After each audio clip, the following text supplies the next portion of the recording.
I would like to subscribe to the channel so we can start the story. In the 8th century Middle East, a new dynasty seized control of one of the world's greatest empires, the Islamic Caliphate. Though little remembered in the West today, the Abbasids reigned for 5 centuries. They oversaw an era of Islamic military dominance, city building, brilliant scholarship, and technological innovation. It has come to be remembered as Islam's golden age. This is the story of the Abbasid Caliphate. 632 AD. In the Arabian city of Medina, the Prophet Muhammad lies dead.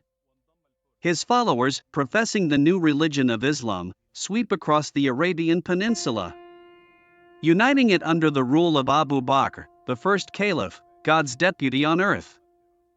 Then they burst upon the world stage, taking on the two superpowers of the Middle East, the Eastern Roman and Sassanid empires. Both are vulnerable after decades of war, and the Muslims wage a stunning campaign, winning victory after victory.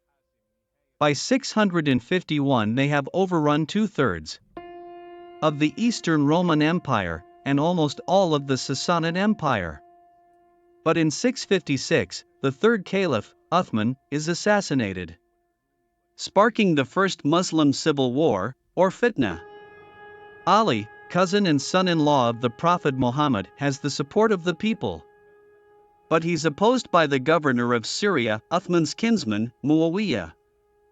5 years of bloodshed culminate in Ali's assassination at Kufa. Muawiyah emerges triumphant and establishes a new Umayyad Caliphate. Further conquests helped to forge one of the largest empires in history, but it is riven by more civil war. One challenge comes from Husayn, son of Ali, grandson of the Prophet Muhammad. He opposes the succession of Muawiyah's son, Yazid. But in 680 he and his followers are defeated and killed at the Battle of Karbala.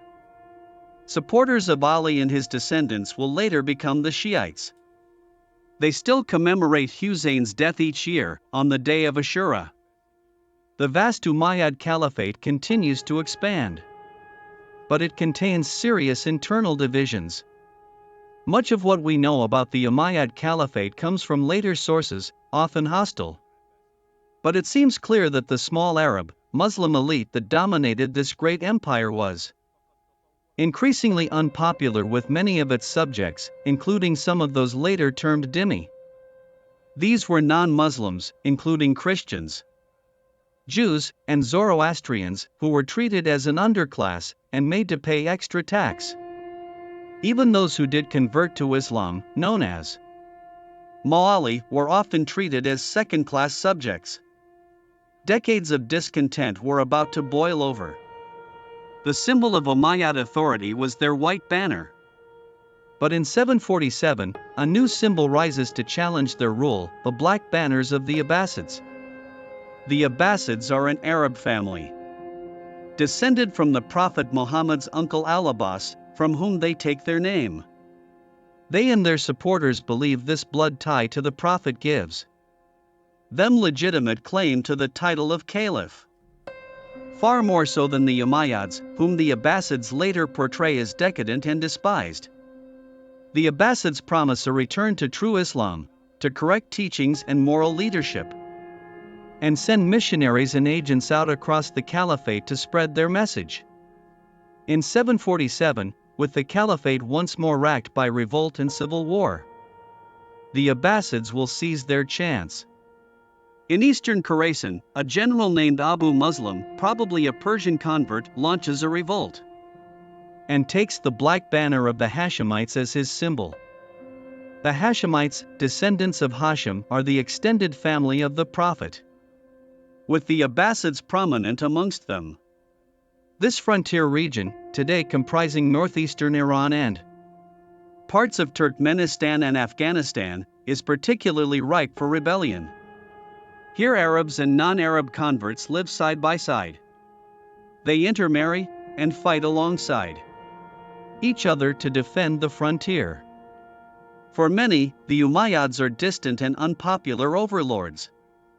What's more, opposition has been stoked for decades by Hashemite agents and missionaries, who seek to topple the Umayyads and replace them with one of their own. They have sowed the seeds of revolution.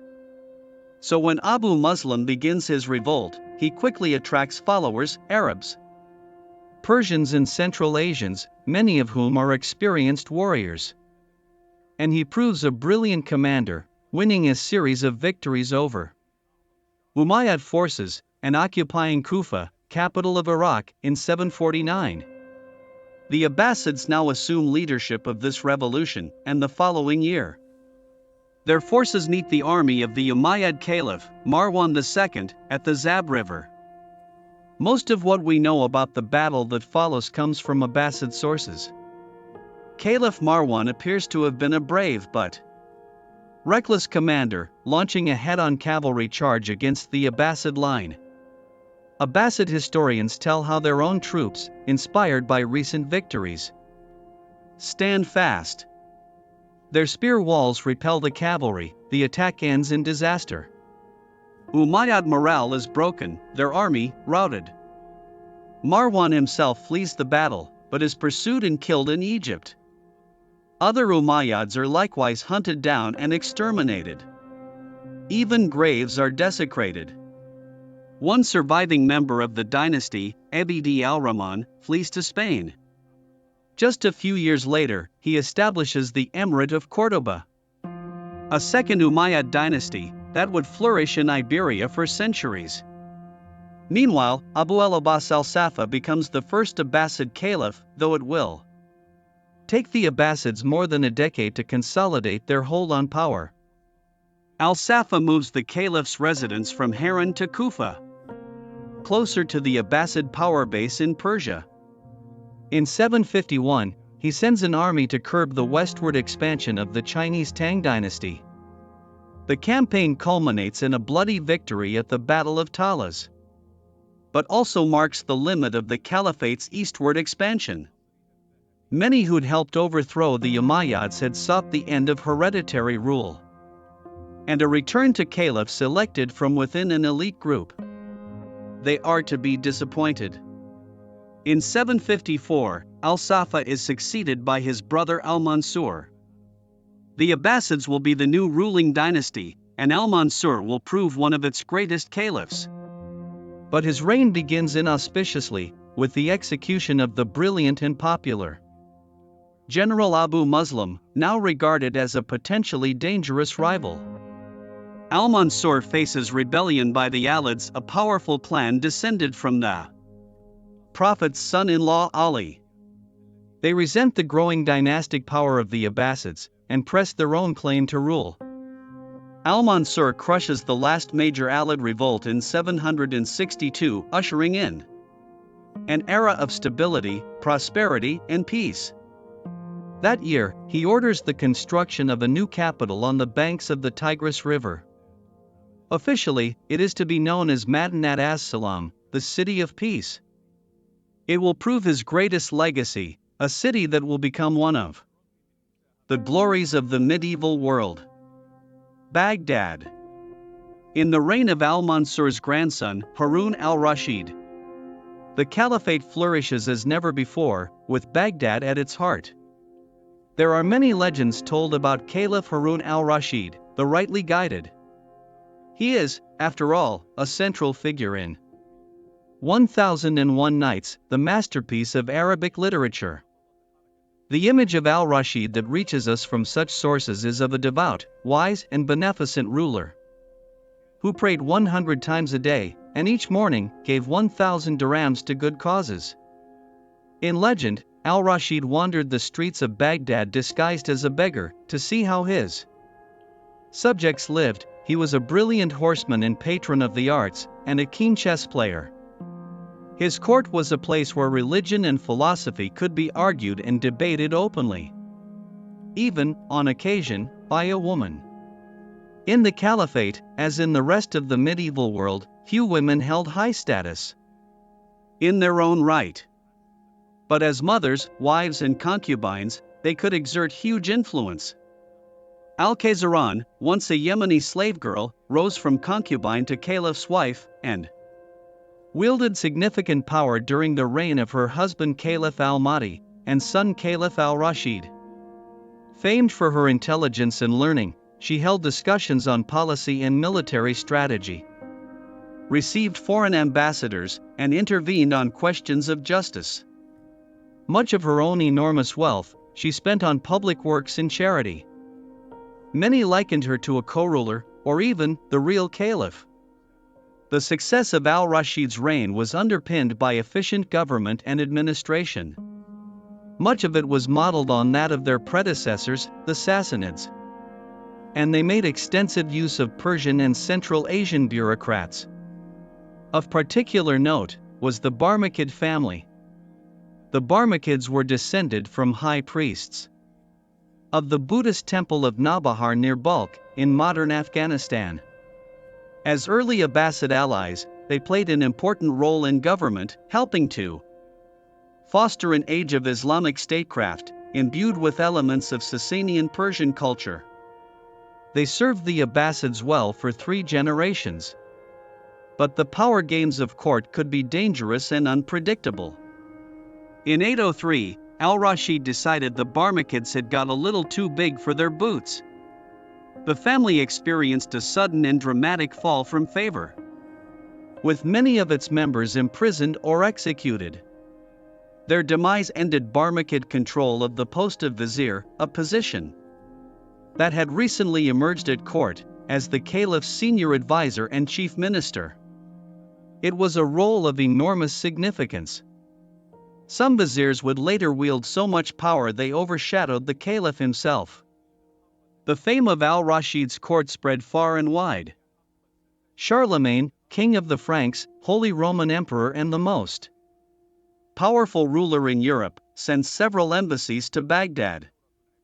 In return, al-Rashid sent him dazzling gifts, including perfume, ivory chessboards, a marvelous water clock, and even an elephant named Abul Abbas, which lived for several years at Charlemagne's court in Aachen. Cultural life in the Caliphate, and Baghdad in particular, was remarkably cosmopolitan. The Abbasid court even celebrated Persian holidays such as Nowruz, Persian New Year. Such open-mindedness helped the Caliphate to flourish as a center of culture, science, arts, and medicine. The center of learning was the city's famous library, Beit al-Hikmah, the House of Wisdom. Though little of its function is known today. Here and across the Caliphate, scholars translated classical works from Greek, Middle Persian and Sanskrit into Arabic. Their efforts ensured the survival of countless works that would otherwise have been lost, including those by great figures such as Aristotle and Galen. They also made many of their own, original discoveries, knowledge that would come to be much sought after by the medieval West. Baghdad's scholars led the world in many fields. Al-Kindi, known as the philosopher of the Arabs, was a famed polymath who wrote on logic, psychology, astronomy, astrology, and many other topics. Al-Khwarizmi's contribution to mathematics led to him being dubbed the father of algebra. The Latinized version of his name, algorithmus, is the origin of our word algorithm. The Christian scholar Hunayn ibn Ishaq was nicknamed the Sheikh of Translators for his role translating ancient texts into Arabic. Material culture also flourished under the Abbasids, with the introduction of glazed pottery in the 9th century allowing new artistic possibilities. Many colorful pieces, decorated with animals and Kufic lettering, have been discovered across the former caliphate from this period. The Abbasid Caliphate also benefited from its position astride the Silk Roads, the name for the ancient network of trade routes linking Europe and Asia. Valuable imports traveled along this route, such as silk, spices, ivory, gemstones, and even thoroughbred horses. To encourage this trade, the Abbasids built new roads, as well as inns, hospices and wells, for the comfort of travelers. New ideas and technology also flowed along the Silk Roads. Chinese papermaking techniques first reached the Muslim world under the Umayyads. But it was under the Abbasids that paper production really took off. Much cheaper than parchment or papyri. Abundant supplies of paper transformed the practice of administration and bookmaking, and helped medieval Islam to become one of the most bookish cultures in world history.